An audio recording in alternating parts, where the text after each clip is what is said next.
신구약 개관 미가서입니다. 미가서 하면은 소선지서로 들어가겠죠. 대선지서 하면은 이사야, 예레미야, 에스겔, 다니엘 그렇게 되고요. 이 소선지서는 12권이 되겠습니다. 그러면 다 아시겠습니다만은 소선지, 대선지 어떻게 나눕니까? 대체적으로 말씀이 기록된 그 분량을 따지겠죠. 이사야는 66장까지 있고요. 예레미야 50장 넘고, 에스겔은 40장 후반. 그러면 이제 다니엘 가면, 다니엘은 몇 장입니까? 12장까지 있습니다. 12장. 그러나 그 소선지서로 들어가 보면 호세아가 14장, 스가랴가 14장 그렇게 되어 있어요. 그러면 그 사람들도 대선지로 들어가야 되지 않느냐. 그러나 이 절수를 봐야 돼요. 절수. 호세아는 190절 후반이에요. 200절이 안 돼요. 스가랴는 211절. 다니엘은 몇 절 될까요? 367절. 그러니까 훨씬 다니엘이 많죠. 그러니까 이 다니엘은 대선지자로 넣을 수 있고, 이건 뭐 학자들 이야기하는 것은 아닙니다만은 제가 생각하기에는 다니엘이 그 청소년, 청년 시기부터 포로로 잡혀가서 사역 기간이 길잖아요. 60년 이상 할아버지 때까지 그렇게 사역을 길게 하셨기 때문에 다니엘은 당연히 대선지자로 들어가야 된다. 그렇게 보면 되겠습니다. 왜 이사야 했다가 미가로 가느냐? 이 미가는 그 이사야 선지자와 비슷한 시기에 사역을 했기 때문에 그렇게 미가로 왔습니다. 미가로 와서 이제 그 위쪽의 시대에 사역했던 선지자들의 말씀을 몇 주 동안 보기를 원합니다. 그러면 미가서 저자는 뭐 우리가 잘 알죠. 출신은 어디냐? 고향은 모레셋이라는 땅입니다. 미가의 그 뜻은 여호와와 같으신 이가 누구인가? 그 이름의 뜻입니다. 하나님 같으신 그런 신이 이 땅 위에 있느냐? 하나님 같으신 분이 누구인가? 그래서 이 선지자는 남쪽 유다와 북쪽 이스라엘을 향해서 하나님 말씀을 선포했던 그런 선지자고요. 이사야는 주로 왕족들과 말씀을 나누면서 말씀을 선포 많이 했죠. 그러나 미가서는 이 일반 서민들, 백성들에게 말씀을 많이 전하였습니다. 지도를 보시면 모레셋이라는 그 땅이 예루살렘에서 학자들마다 다 달라요. 20km, 30km 하는데 제가 이렇게 보기에는 30km 정도 되는 것 같아요. 지도를 대충 이렇게 그 아래쪽에 잣대를 보면 있잖아요. 30km. 그 블레셋 땅 쪽으로고, 예루살렘에서는 남쪽으로, 그리고 지중해 쪽으로 약간 치우쳐서 서쪽으로 그 바운다리가 있는, 블레셋과 바운다리가 있는 그 지점입니다. 그러니까 남쪽 유다가 고향이다 하는 것을 알 수가 있고요. 그 다음에 이 사역의 시기가 언제 있는가? 1절에 나와 있죠. 거기에 남왕국 왕들이 쭉 나와 있어요. 요담, 아하스, 히스기야. 그렇게 따지면 주전 739년부터 700년, 원래는 687년 히스기야 죽는 그때로 잡아야 되는데 그때까지는 보지 않고 700년 그 부분에서 딱 자릅니다. 그러니까 이사야 선지자하고 딱 겹치죠. 722년에는 무엇이 있었습니까? 북쪽 이스라엘이 멸망당한 그 시기, 딱 이사야하고 겹치는 선지자가 미가 선지자다. 미가서 내용을 나누어 봅니다. 1장에서 3장은 심판, 그리고 심판에 대해서 말씀하시면서 우리 하나님께서 그 뒷부분엔 또 회복을 반드시 말씀하세요. 루트 같은 사람은 그 훌륭하신 분이 왜 그런 말씀을 하셨는지 모르겠습니다만 소선지서는 이 오락가락한다. 그러니까 이 말씀이 횡설 수설했다 뭐 그런 식으로 이야기했는데 아무리 훌륭하신 분이라도 이 성경에 대해서 그렇게 평가하는 것은 온전하지 않다 그렇게 봅니다. 틀림없이 이 하나님께서 성령의 감동으로 심판을 말씀하시고 그 다음에는 회복을 말씀하시고 늘 이렇게 짝을 이루어서 가는 것을 볼 수가 있습니다. 이사야서도 마찬가지죠. 4장에서 5장 보면은 메시아 오심이 예언되어 있고요. 그리고 그 메시아가 오셔서 통치하신다 하는 것을 말씀하고 마지막 6장에서 7장은 이 쟁변이라고 그러죠. 그러니까 하나님께서 이스라엘 백성들, 유다 백성들에게 질문을 하시고 그 미가 선지자 입을 통해서 답변을 하는 그 내용이 쭉 나와 있어요. 6장, 7장 이렇게 쟁변하신다. 그 결론은 무엇인가? 은혜의 하나님께서 승리하신다. 그 승리는 하나님 백성들에게도 주어진다 하는 그런 내용이에요. 그러면 이 미가서의 핵심 세 가지 지금 현대에 사는 우리와 적용하면서 살펴보기를 원합니다. 첫 번째는 이 악의 팽대입니다. 악이 꽉 부풀어 있습니다. 우리가 사는 이 시대만 악이 꽉 차 있는 것이 아니고요. 지금 이 하나님 백성이라고 하는 유다 백성들, 북쪽 이스라엘 백성들 안에도 악이 꽉 차 있습니다. 그것을 미가 선지자가 말씀하는데 그 다음 보시면 이 지난주 했던 거 아니에요? 정의는 미슈파트라고 그랬습니다. 정의. 그 정의는 주로 법적인 그런 영역을 말할 때 정의. 우리 한글 뉘앙스, 특히 공의하고 우리가 혼돈할 수가 있는데 그래서 히브리 개념을 정확하게 잡으라고 그랬죠. 법적인 거. 지난번에 제가 말씀했잖아요. 법 앞에는 예외가 없다. 저스티스입니다. 그 다음에는 공의는 체다카라고 그랬죠. 이 체다카는 관계적인 측면이라고 그랬습니다. 관계, 하나님과 우리 사이의 관계. 그 관계를 보시고 너희들 의롭다 그렇게 하는 거죠. 우리의 행위를 보고 의롭다 하는 게 아니에요. 그렇게 되면은 상대평가가 되어서 그렇게 의로움의 개념을 잡으면 안 됩니다. 공의예요, 공의. 하나님과 우리 사이에 예수 그리스도께서 오셔서 그 관계를 맺어주셨기 때문에 그 관계를 보시고 하나님께서 우리를 향해서 의롭다 하신다. 그러므로 너희들 그 관계를 생각하면서 이 땅 위에서 나그네라든지 고아라든지 과부들을 함부로 대하지 말고 그들에게 긍휼과 자비를 베풀어라. 이게 공의예요, 공의. 우리 한글 생각하는 그 개념하고는 좀 다르죠. 이게 공의예요. 그러니까 그 속에는 관계가 있고 그 관계 속에는 의가 있다. 그리고 그 실천 현장에는 자비와 인애가 나타난다. 그렇게 보시면 되겠습니다. 마태복음 20장에 보면은요, 거기 천국은 마치 이와 같으니 예수님께서 그 천국 하나님의 나라에 대해서 기가 막힌 말씀을 하셨는데 거기 품삯에 대해서 우리가 의문을 가질 수가 있잖아요. 한 데나리온. 로마 시대의 한 데나리온이라는 것은 한 사람이 하루에 일을 해서 그 데나리온을 가지고 가면 먹고 살 수 있는 그런 금전이잖아요. 예수님의 비유 속에 아침 9시에도 부르고 12시에도 부르고 오후 3시에도 부르고 마지막에는 5시에도 불렀어요.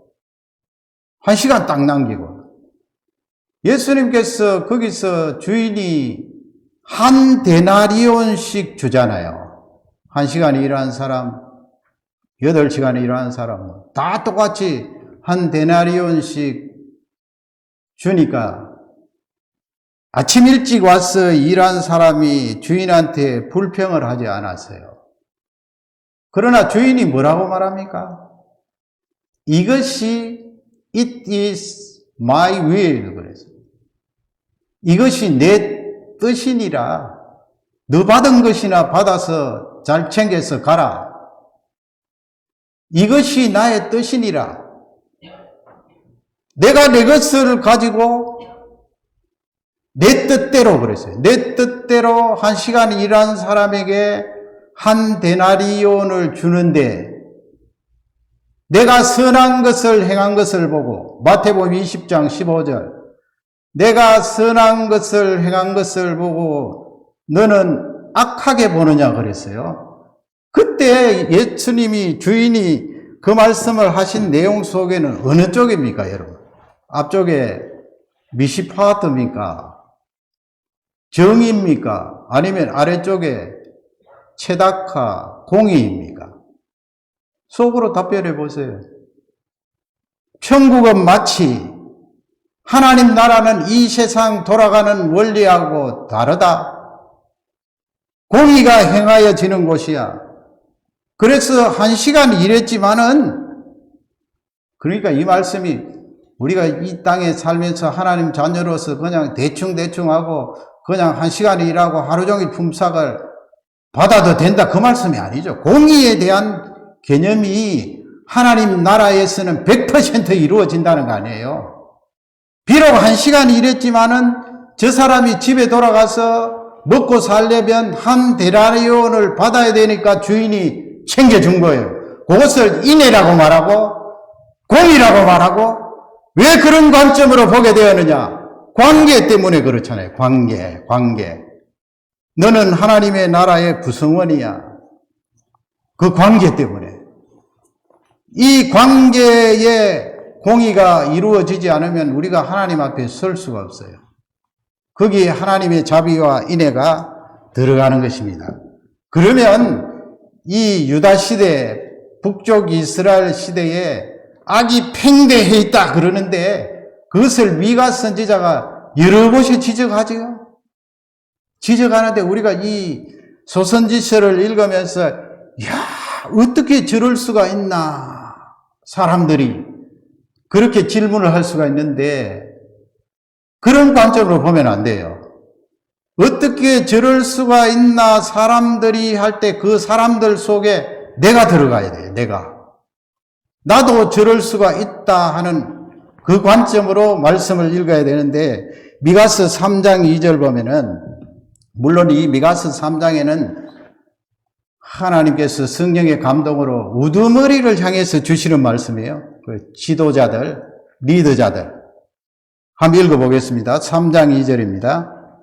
너희가 선을 미워하고 악을 기뻐하여 내 백성의 가죽을 벗기고 그 뼈에서 살을 뜯어. 하나님께서 신랄하게 책망하지요. 어느 정도 악이 팽배해 있는가? 선을 미워하고 악을 기뻐한다. 그런데 따지고 보면 우리가 이런 경향성이 있잖아요. 예수님으로 말미암아 어렵게 되고 이렇게 변화되고 회복되었는데도 이런 경향성이 우리 속에 내다 보인단 말이에요. 만일에 우리가 예수님이 아니고 변화되지 않았더라면 이렇게 돌아가는 거예요. 선은 미워하고 악은 기뻐하고 이 우두머리들이 어느 정도 하는가 하면 내 백성의 가죽을 벗기고 그랬어요. 신랄하게 하나님이. 물론 그 지도자들이 백성들을 잡아서 살가죽을 벗겠다 그런 말씀은 아니에요. 그 정도로 지금 백성들을 못 살게 군다 이 말씀이에요. 가죽을 벗기고 그 뼈에 살을 뜯어. 마치 우리가 갈비를 먹을 때 말이죠. 갈비를 먹을 때 얼마나 맛있어요. 그러니까 그 뼈에 붙어있는 살점 하나 남기지 않고 싹싹 뜯어먹듯이 이 지도자들, 유다 백성들의 지도자들이 그렇게 백성들에게 잔인하게 대한다. 하나님께서 지금 지도자와 백성 그 관계를 보잖아요. 관계를 보는데 내가 너희들에게 관계를 하여서 하나님 백성 삼았는데 그토록 지독하게 너희들 사이의 관계를 엉뚱하게 하느냐, 악하게 하느냐, 그것을 보는 거예요. 3장 3절도 같은 맥락이에요. 3장 3절 읽겠습니다.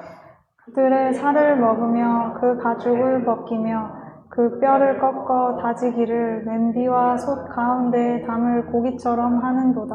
아멘. 그 뼈를 꺾어 다지기를 신랄하죠 살을 먹으며 가죽을 벗기며 그 하나하나 예를 들어서 말씀드리지는 못합니다. 이렇게 하나님이 보시기에 공의 부분에 대해서 지도자들이 잔혹하게 힘없는 사람들을 괴롭히고 착취한다. 이 말씀을 보고 어떤 사람은 계급혁명이 일어나야 된다 그런 말을 하는데, 성경이 여러분 공산주의식으로 계급혁명을 말씀하지 않습니다. 성경 부권에도 가지 않은 사람이에요.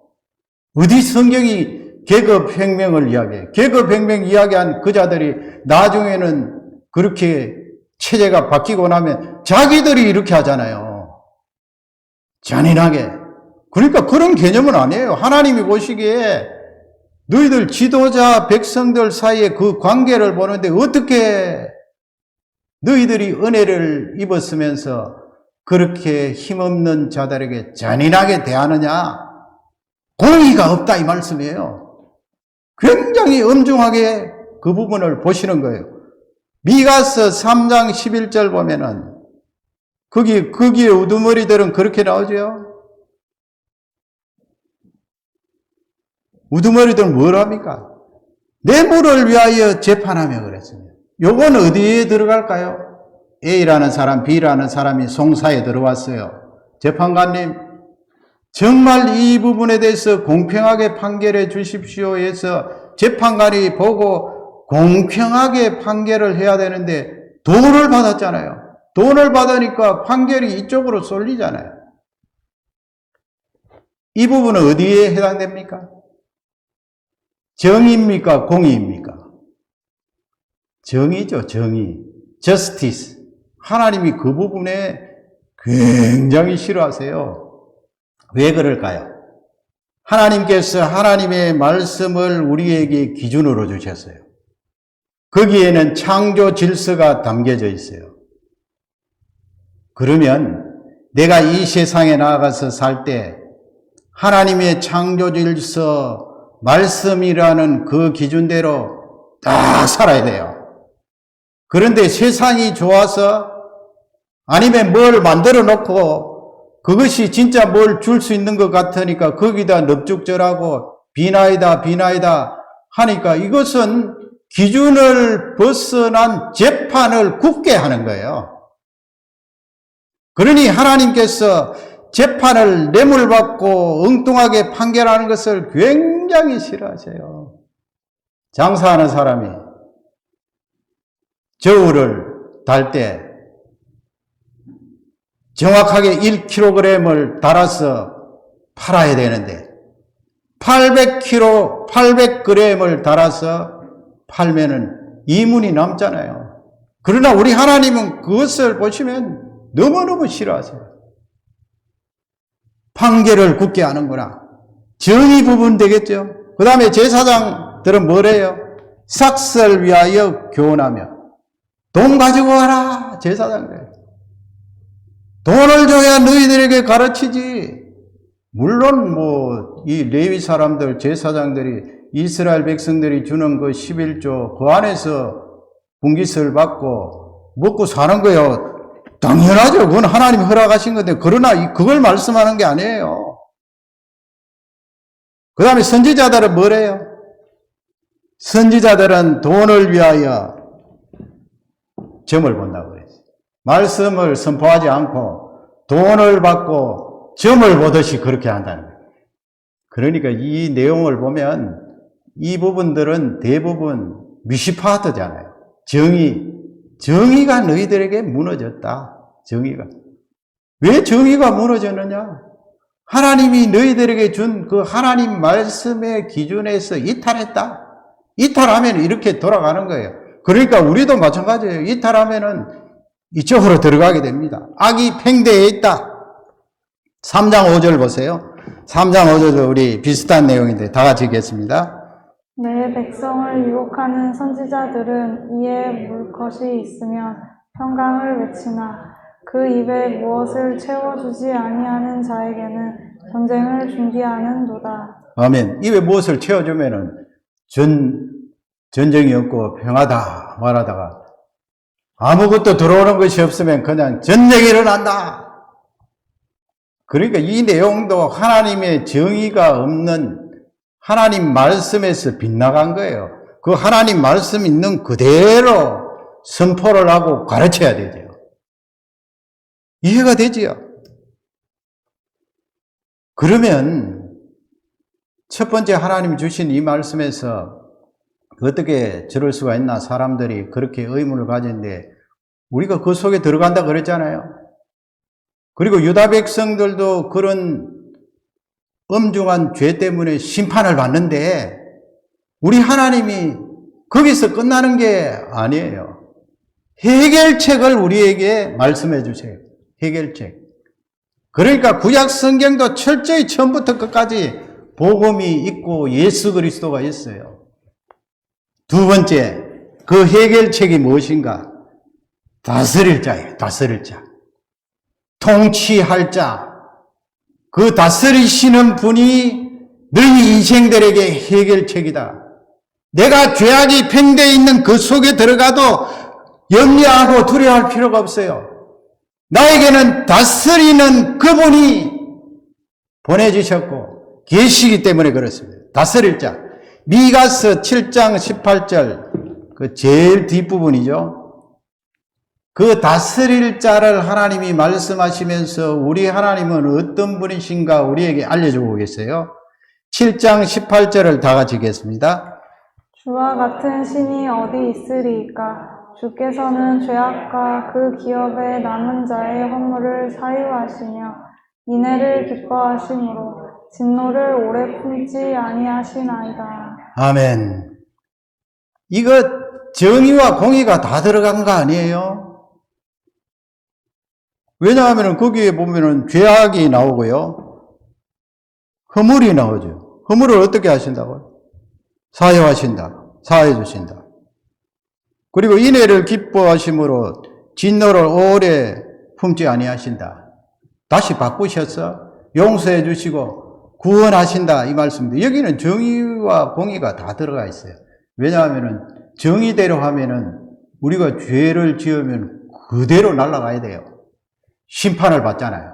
그러나 하나님께서 이 다스리는 분을 이 세상에 보내주시고 그분을 사역해 하셔서 공의가 들어왔잖아요.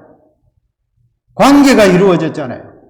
그 다스리는 분이 하나님 아버지와 우리 사이의 관계를 이어주셨잖아요.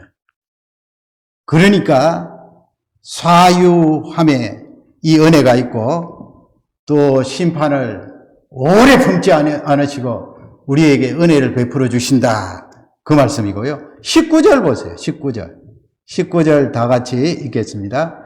다시 우리를 불쌍히 여기셔서 우리의 죄악을 발로 밟으시고 우리의 모든 죄를 깊은 바다에 던지시리이다.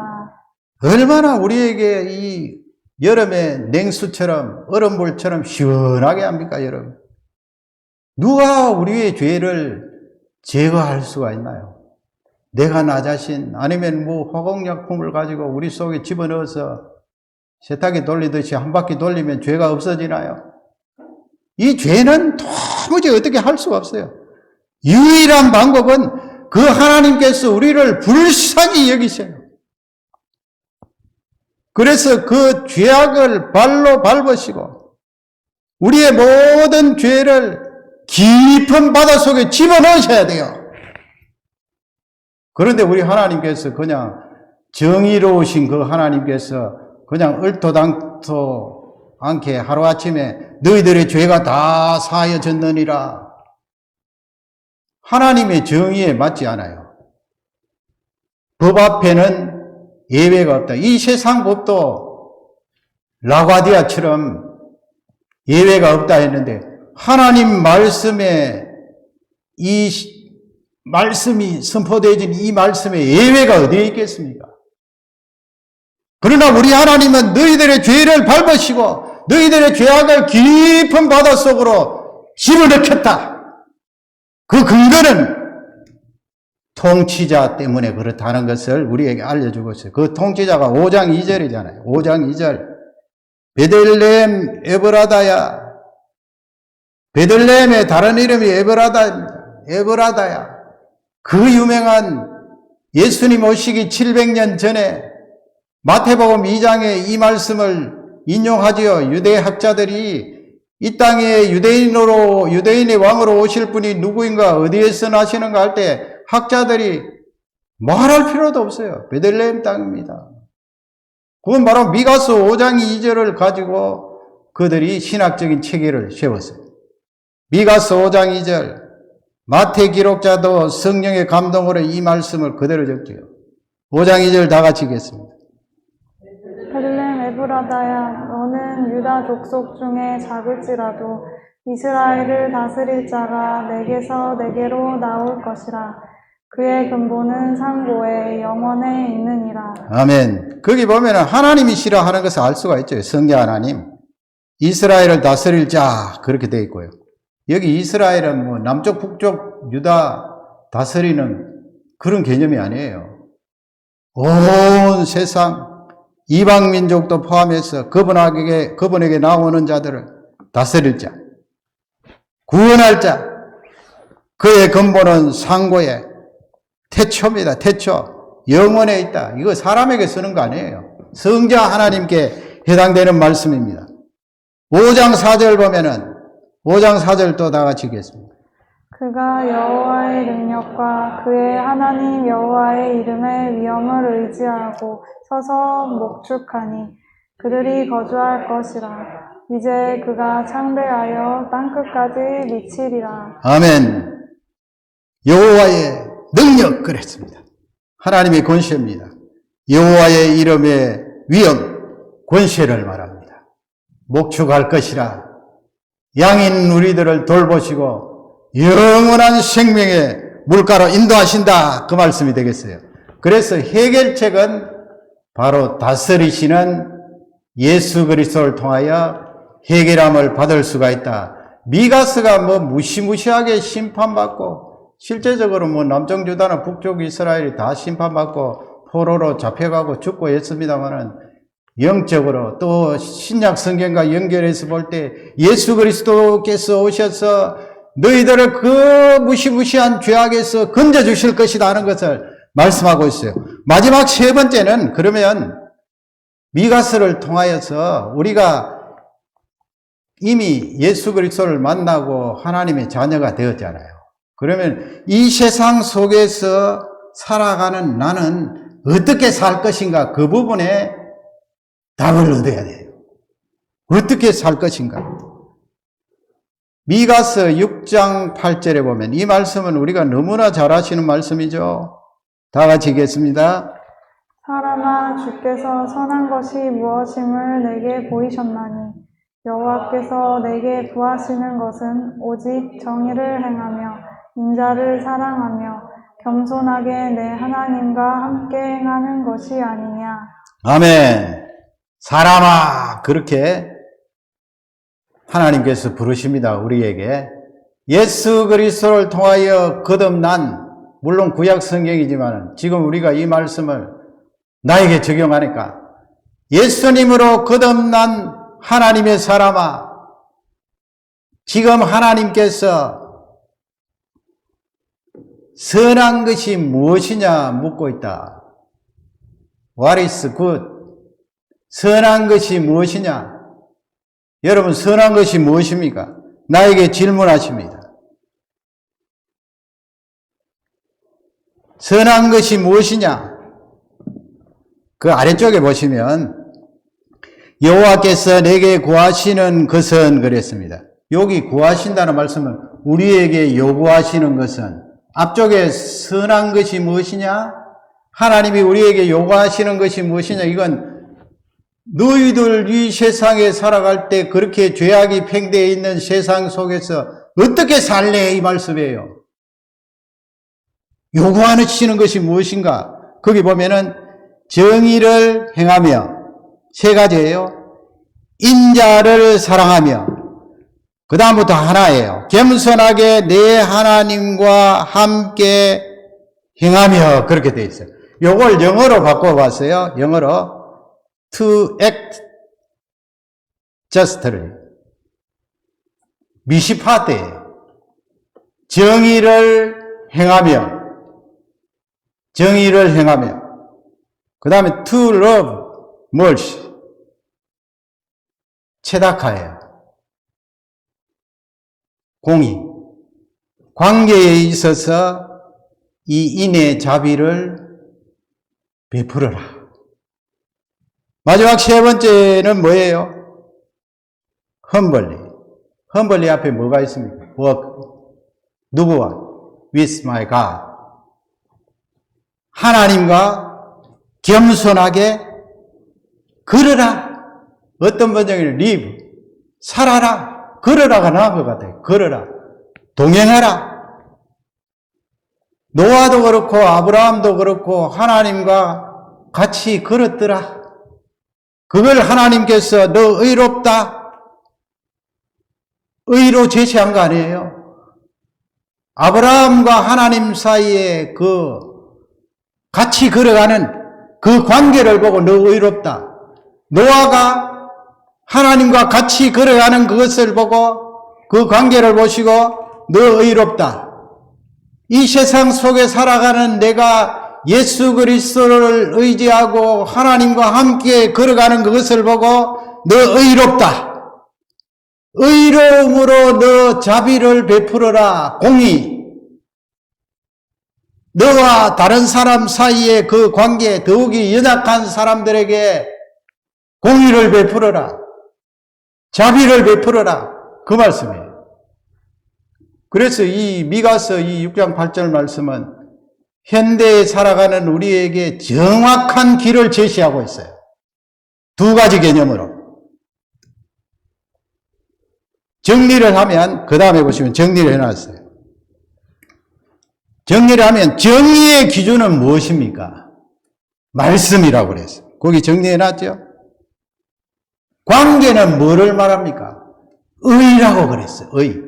우리가 이 하나님과 내 사이에 이 관계가 되지 않으면 의가 없기 때문에 구원을 받을 수가 없어요. 어떻게 구원을 받아요?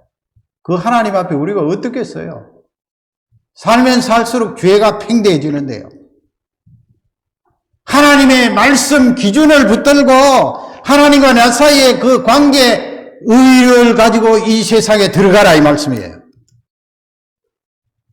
시편 11편 14편 4절에 보면은요.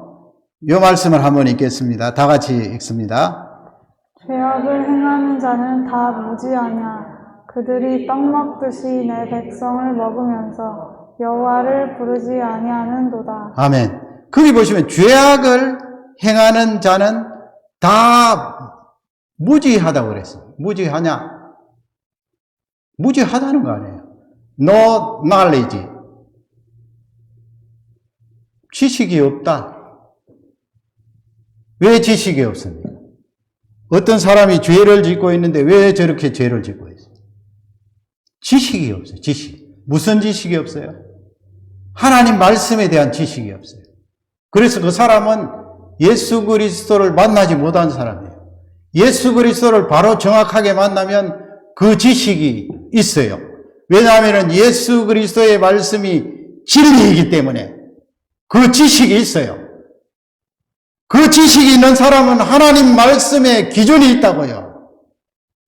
그 기준이 있는 사람은 정의를 가지고 있는 사람이에요.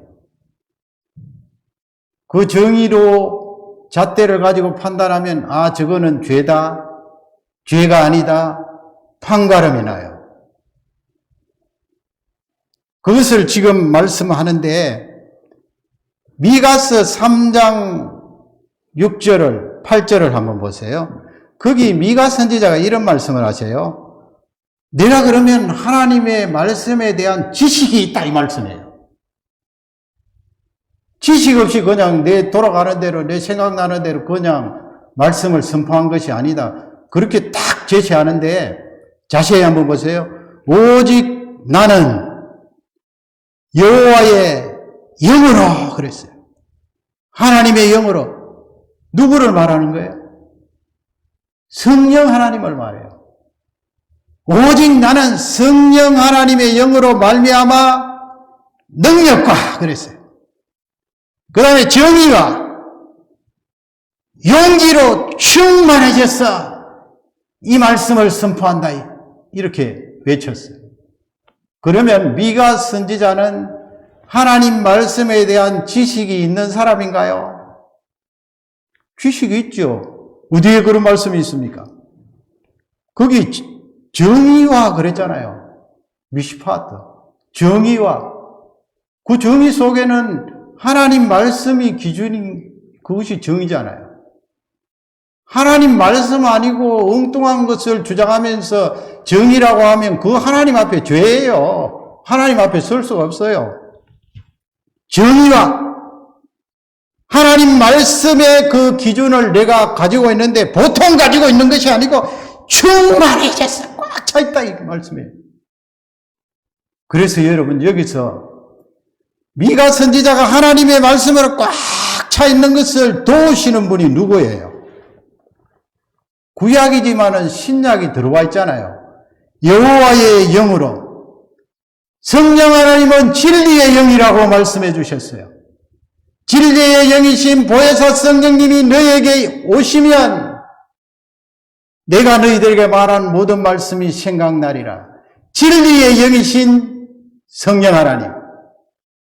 우리가 이 세상에 나아가서 정의를 지키며 살려면 이미 예수님을 통하여 나에게 허락하신 진리의 영이신 성령 하나님이 내 속에 계시잖아요. 내 속에. 내 속에 계셔서 이 말씀으로 꽉 차 있게 한다는 거예요. 그러니 여러분, 이 구원받고 이 세상에 산다는 것은 처음부터 끝까지 은혜예요. 그 은혜라고 말할 때는 우리 인간의 책임은 항상 두 번째 순위인데 두 번째 순위인 책임과 인간의 노력을 무시하라는 말씀이 아니죠. 앞쪽에 성령 하나님의 능력으로 말씀을 꽉 채워주시면 그 말씀에 따라 내가 움직이고 이 세상과 부딪힌다는 거예요. 이 세상과 전쟁하라는 말씀이 아니고요. 그 말씀으로 꽉 차 있으면 정의를 지키는 자이기 때문에 이 세상에 들어갈 때 어떤 변화가 일어나는가. 요한복음 12장 36절에 보면 우리 예수님께서 다락방 말씀을 하시기 전에 그런 말씀을 하세요. 우리에게 얼마나 힘이 되는 말씀이에요. 36절 다 같이 읽겠습니다. 너희에게 아직 빛이 있을 동안에 빛을 믿으라. 그리하면 빛의 아들이 되리라. 아멘. 요한복음 12장은 요한복음 11장 뒤에 나오는 말씀인데 나사로 4일 만에 살리신 예수님께서 그렇게 말씀 전하고 내가 부활이요 생명이라고 말씀해도 사람들이 안 믿으니까 믿는 사람도 있지만 안 믿는 사람이 너무 많으니까 예수님께서 너희에게 아직 빛이 있을 동안에는 육신을 입고 내가 하나님의 형상대로 너희들에게 보여주고 기적을 드러내는데 내가 십자가 지기 전에 빛으로 있을 이 동안이라도 너희들 믿으라 이 말씀이. 믿으면 빛의 아들이 되리라. 빛의 아들이 되리라. 죄악이 팽개 있는 이 세상 속에 예수 그리스도를 믿으면 베들레헴 에브라타 땅에 나신 다스리는 그분을 믿고 영접하면 빛의 아들이 되리라. 에베소 5장 8절에 가면 사도 바울이 뭐라고 말하나? 다 같이 읽겠습니다. 너희가 전에는 어둠이더니 이제는 주 안에서 빛이라. 빛의 자녀들처럼 행하라. 아멘. 앞쪽에 우리가 거기 첫 번째 되죠. 우리가 죄악이 팽대해 있는데 그 속에 들어 있었던 거 아니에요. 그래서 너희가 전에는 어둠이었다. 그러나 이미 예수 그리스도를 영접하고 거듭나고 의롭게 된 자로서 주 안에서 빛이라 그랬어요. 우리가 가는 곳마다 그런 소망의 메시지가 있는 거예요. 이 어두운 죄악 세상에 빛이라. 빛의 자녀들처럼 행하라. 어떤 번역에는 do, act. 빛의 자녀들처럼. as children of light. 빛의 자녀들처럼 행하라. 그래서 사도 바울이 바로 뒤에 에베소 5장 9절에 보면 그 그 빛이 도대체 무엇인가? 그것을 우리에게 알려주세요. 성경이. 다 같이 읽겠습니다. 빛의 열매는 모든 착함과 의로움과 진실함에 있느니라. 아멘. 빛이라는 게 도대체 무엇입니까? 뭐 알기는 알겠는데 너무 좀 추상적입니다. 모든 착함과 의로움과 진실함에 있다 그랬어요. 이게 지금 미가서에 나오는 개념하고 연결이 돼요. 거의 세 가지잖아요. 착함, 의로움, 진실함. 제가 다이아그램을 그렸어요. 거기 보시면 아래쪽에는 새카만 원이 있는데 뭘 말합니까? 죄악이 팽배해 있는 이 세상, 기준이 되는 하나님의 말씀 없이는 이 세상은 이 깜깜한 암흑이에요. 누가 어떻게 해도 어떤 방법으로 해도 안 돼요. 그거 바꿀 수가 없어요. 우리 인생 자체는 죄로 출발하고 죄로 간다고요. 그 속에 깜깜한 암흑 죄 속에 핵심 내용이 무엇인가 하면은 창조의 질서를 익선, 거부하고 거스리는 거예요. 창조의 질서를 거부하고 내팽개치면서 거기서 드러나는 현상들이 뭐예요? 사상, 문화, 철학, 그 속에 들어가 보세요. 죄 문제를 해결합니까? 하나님이 말씀하시는 그 정의의 기준에서 이미 벗어났어요. 탈선했어요. 구원함을 받을 수가 없어요. 그러면 우리는 빛의 자녀들인데 이 깜깜한 어두움과 어떻게 접해야 하는가? 내일부터 여러분 또 이 깜깜한 어두움, 영적으로 보면 깜깜하잖아요. 이 어두움과 접해야 되는데 거기 보면은 중간에는 뭐가 있어요? 진리. 에베소 5장 9절에 진실함이라 그러는데 그 진실함은 진리를 말해요. 진리. 알레데이아. 진리. 진리는 뭐예요? 예수님의 말씀. 예수님의 말씀은 창조 질서의 기준이에요. 기준. 정의를 말씀하는 거예요. 이 정의를 가지고 세상과 막 활과 창을 가지고 싸우라 말씀이 아니에요. 성령 하나님이 주시는 그 능력으로 하나님의 말씀 진리가 꽉 차서 이 세상에 나가면 빛을 발하게 돼요. 왜 빛을 발하지 않겠어요? 그 다음에는 또 뭐예요? 거룩, 선함이라고 그러죠. 선함, 착함. 그걸 미가서로 바꾸면 거룩이에요. 거룩. 진리의 말씀을 성령의 능력으로 가지고 가면 착함, 거룩이 우리에게 나올 거 아니에요. 왜냐하면 공의의 기준대로, 정의의 기준대로 살아가니까 거룩이 우리 속에 나오는 게, 거기 말하는 거룩은 내가 뭐 육체적으로 영적으로 거룩하다 그게 아니고 구별이에요. 구별. 깜깜한 어두움하고 구별이 될 거 아니에요.